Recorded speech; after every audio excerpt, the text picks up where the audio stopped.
नमस्कार दोस्तों। Very very good morning. Welcome to the exam journey. आज 17 मई और 17 मई से बनने वाले सारे करंट अफेयर पर आज हम डिस्कस करेंगे। दोस्तों सारे क्वेश्चन जो लिए हैं बहुत ही इंपॉर्टेंट है। आप सभी को सेशन पूरा देखना है और अगर अभी तक आपने चैनल को सब्सक्राइब नहीं किया है तो सब्सक्राइब जरूर कर दें। और ये जो करंट अफेयर सेशन है डेली मॉर्निंग में सुबह 6 बजे होता है दोस्तों, तो आपको ये ध्यान रखना है और इसे रोज देखना चाहिए। अपने स्टडी ग्रुप्स में भी इसे फटाफट शेयर कर दीजिए। आज का सेशन बहुत इंपॉर्टेंट होने वाला है और बहुत ज़बरदस्त होगा। चलिए हम शुरू करते हैं आज के सेशन के महत्वपूर्ण प्रश्न से। हम हर प्रश्न से रिलेटेड इंपॉर्टेंट फैक्ट पर भी बात करते चलेंगे। चलिए देखते हैं पहला प्रश्न। हाल ही में प्रधानमंत्री नरेंद्र मोदी ने कितने नवनियुक्त युवाओं को नियुक्ति पत्र सौंपे हैं? तो इस प्रश्न का सही जवाब क्या होगा? Option B 71,000। 71,000 नवनियुक्त युवाओं को अभी इन्होंने वीडियो कॉन्फ्रेंसिंग के माध्यम से नियुक्ति पत्र सौंपे हैं। आइए कुछ महत्वपूर्ण तथ्यों पर बात कर लेते हैं। प्रधानमंत्री नरेंद्र मोदी ने 16 मई 2023 को 71,000 नवनियुक्त युवाओं को वीडियो कॉन्फ्रेंसिंग के माध्यम से नियुक्ति पत्र सौंपे हैं।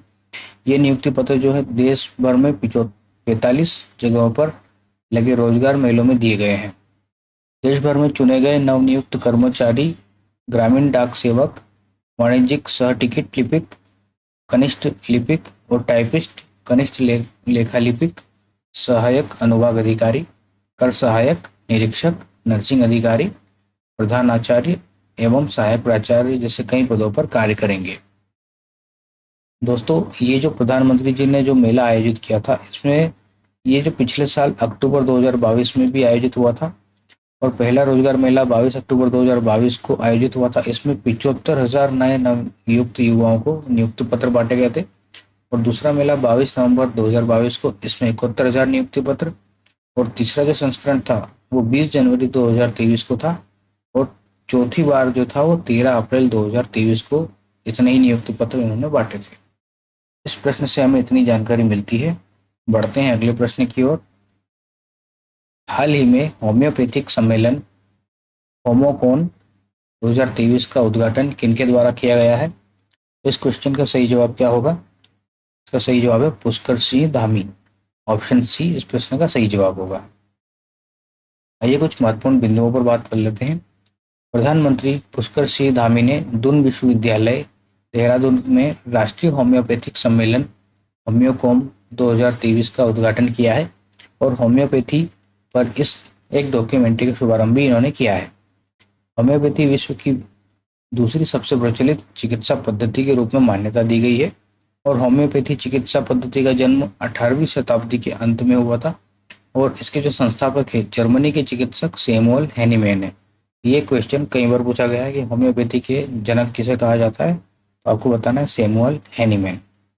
और होम्योपैथी चिकित्सा के अनुसार शरीर खुद में ही अपने आप को ठीक करने की क्षमता रखता है और हर साल विश्व होम्योपैथी दिवस या कि वर्ल्ड होम्योपैथी डे कब मनाया जाता है? तो ये 10 अप्रैल को मनाया जाता है।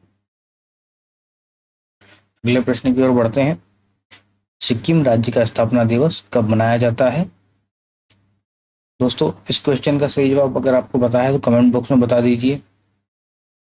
तो इस प्रश्न का सही जवाब होगा ऑप्शन बी 16 मई। प्रतिवर्ष 16 मई को ही सिक्किम राज्य स्थापना दिवस मनाया जाता है। आइए कुछ फैक्ट पर बात करते हैं। सिक्किम नामग्याल राजतंत्र द्वारा शासित एक स्वतंत्र राज्य था जो कि 6 अप्रैल 1975 की सुबह 5,000 भारतीय सैनिकों ने सिक्किम के राजा चोंग्याल के महल पर धावा बोल दिया था और सिक्किम राज्य का गठन इस प्रकार से 1975 में भारत के संविधान के 36वें संविधान संशोधन के तहत किया गया था। आपको ये चीज ध्यान रखना है। भारतीय संघ के 22वें राज्य के रूप में सिक्किम का गठन की स्मृति के रूप में से 16 मई के दिन स्थापना दिवस मनाया जाता है। अब सिक्किम के अभी वर्तमान में सीएम कौन है? तो प्रेम सिंह तमांग। राज्यपाल कौन है? तो लक्ष्मण प्रसाद आचार्य और सिक्किम की राजधानी है गंगटोक। बढ़ते हैं अगले प्रश्न की ओर और उसके पहले question of the day. Question of the day क्या है? देखिए दोस्तों ये राज्यों से संबंधित प्रश्न है। तो वर्तमान में भारत में कितने राज्य और केंद्र शासित प्रदेश हैं? इसका जवाब आपको कमेंट बॉक्स में जरूर देना है। ऑप्शन ए सही है कि ऑप्शन बी, सी या डी? आपको सही जवाब बताना है कमेंट में क्या है। चलिए इस क्वेश्चन का हम देखते हैं कितने लोग सही आंसर दे पाते हैं। बढ़ते हैं अगले प्रश्न की ओर। हाल ही में एशिया की सबसे पहली सब सी रिसर्च लैब किस यूनिवर्सिटी ने लॉन्च की है? तो किस यूनिवर्सिटी ने लॉन्च की है अभी? तो उसका सही जवाब होगा MIT world peace university. Option B इसका सही जवाब होगा। आइए कुछ फैक्ट पर बात कर लेते हैं। MIT वर्ल्ड पीस यूनिवर्सिटी ने वैश्विक तेल और गैस उद्योग के लिए बहु अनुशासनात्मक प्रतिभा को बढ़ावा देने के उद्देश्य से एशिया में पहली बार सब सी रिसर्च लैब बनाया है।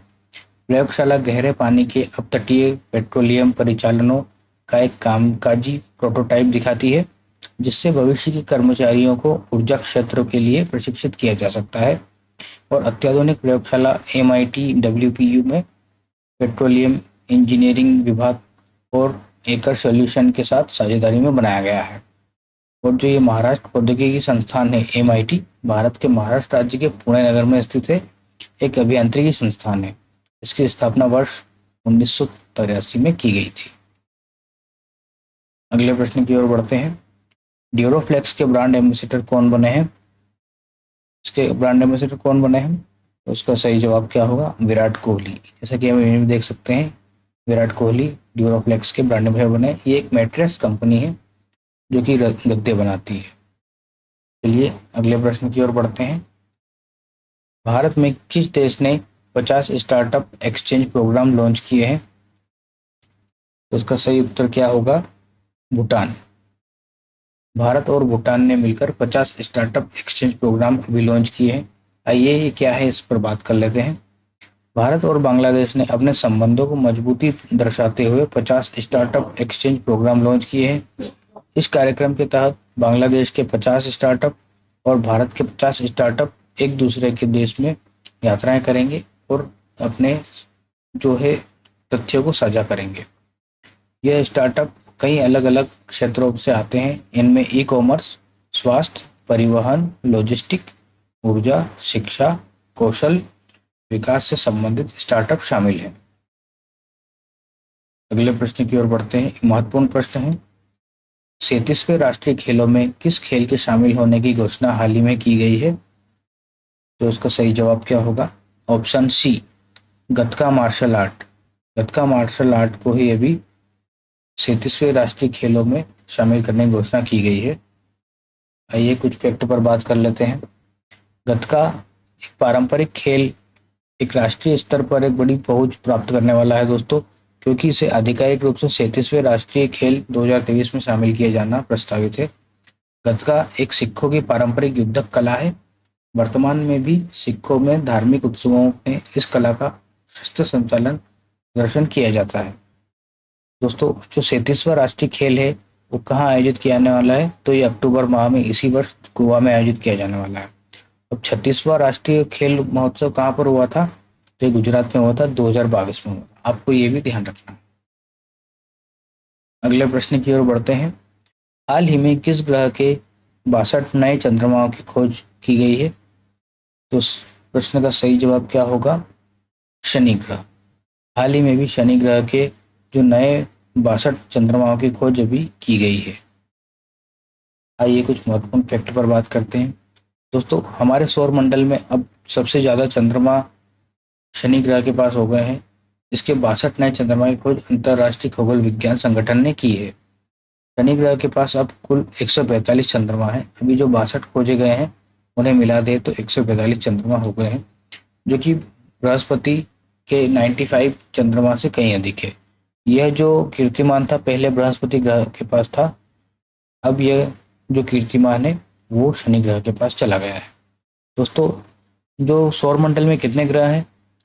तो 8 ग्रह होते हैं। बुध, शुक्र, पृथ्वी, मंगल, बृहस्पति, शनि, अरुण और वरुण। अब सूर्य या किसी अन्य तारे के चारों ओर परिक्रमा करने वाले खगोलीय पिंडों को ग्रह कहते हैं। अब बात आती ग्रह क्या होते हैं, तो आपको ये भी पता चल गया। कुछ महत्वपूर्ण फैक्ट देख लेते हैं जो एग्जाम में कई बार पूछे जा चुके हैं। सबसे अधिक गर्म ग्रह कौन सा होता है? तो वो है शुक्र। सबसे ठंडा ग्रह कौन सा होता है? वरुण। सबसे चमकीला ग्रह कौन सा है? शुक्र। आकार की दृष्टि से सबसे बड़ा ग्रह कौन सा होता है? तो वो है बृहस्पति।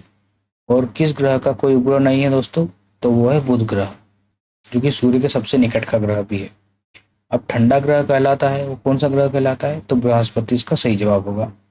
टाइटन किस ग्रह का सबसे बड़ा उपग्रह है, तो ये शनि ग्रह का सबसे बड़ा उपग्रह है। ये चीजें आपको ध्यान रखनी है, ये कई बार एग्जाम में पूछी जाती है। अगला प्रश्न, हाल ही में विमोचित supreme court on commercial arbitration पुस्तक किसके द्वारा लिखी गई है, तो इस क्वेश्चन का सही जवाब होगा option A, doctor Manoj Kumar द्वारा ये बुक अभी लिखी गई है। अब बात है किताब और उसके लेखक के बारे में, तो कुछ इंपॉर्टेंट बुक्स है जिनके बारे में हमें जानना जरूरी है। अनफिल्ड बैरल इंडिया स्टोरी, ये किताब किसने लिखी है, इसके लेखक है Richa Mishra. Draupadi Murmu, from tribal hinterlands to Raisina Hills, इनके लेखक कौन है, तो ये कस्तूरी रे। द मिलेनियल योगी, इसके लेखक हैं दीपक चटर्जी। अम्बेडकर ए लाइफ, शशि थरूर ने लिखी हुई है। द कॉर्बेट पेपर्स किताब किसने लिखी है, अक्षय शाह और स्टीफन ऑल्टर ने। ए कंफ्यूज्ड माइंड स्टोरी के लेखक कौन है, तो साहिल सेठ। विल पावर किसने लिखी है, तो सोजर्ड मारिज ने, जो पूर्व हॉकी के क्रिकेट कोच है। चीजें भी आपको ध्यान रखनी है, ये बुक्स कई बार पूछी गई है। आज के वीडियो का अंतिम प्रश्न क्या है, केंद्र सरकार द्वारा प्राचीन तुंगनाथ मंदिर को राष्ट्रीय महत्व का स्मारक घोषित किया गया है, यह मंदिर किस राज्य में स्थित है दोस्तों, तो इसका सही जवाब होगा ऑप्शन सी, उत्तराखंड। ये जो मंदिर है उत्तराखंड राज्य में स्थित है। आइए इसके बारे में कुछ महत्वपूर्ण फैक्ट पर बात करते हैं। केंद्र सरकार द्वारा प्राचीन तुंगनाथ मंदिर को राष्ट्रीय महत्व का स्मारक घोषित करने के लिए अधिसूचित किया गया है। तुंगनाथ मंदिर उत्तराखंड के रुद्रप्रयाग जिले में स्थित है और हिंदुओं के लिए महत्वपूर्ण तीर्थ स्थल है। तुंगनाथ मंदिर 12,800 फीट की ऊंचाई पर स्थित है और यह उत्तराखंड के 5 पंच केदारों में से तीसरा है। दोस्तों आज की वीडियो को करते हैं यहीं एंड। आज का वीडियो आपको कैसा लगा है, इंटरेस्टिंग है तो आप वीडियो को जरूर लाइक कीजिए। आपसे मिलते हैं अब नए क्वेश्चन के साथ अगले वीडियो में। अगर आपने अभी तक हमारे प्रीवियस करंट अफेयर के वीडियो नहीं देखे हैं तो वो भी आप बिल्कुल इसे देख लीजिए, क्योंकि वो सारे बहुत इंपॉर्टेंट क्वेश्चन से रिलेटेड थे। तो दोस्तों एक बार फिर आपसे निवेदन है कि अगर आपने चैनल को सब्सक्राइब नहीं किया तो उसे सब्सक्राइब जरूर कर लीजिए। दोस्तों थैंक्स फॉर वॉचिंग।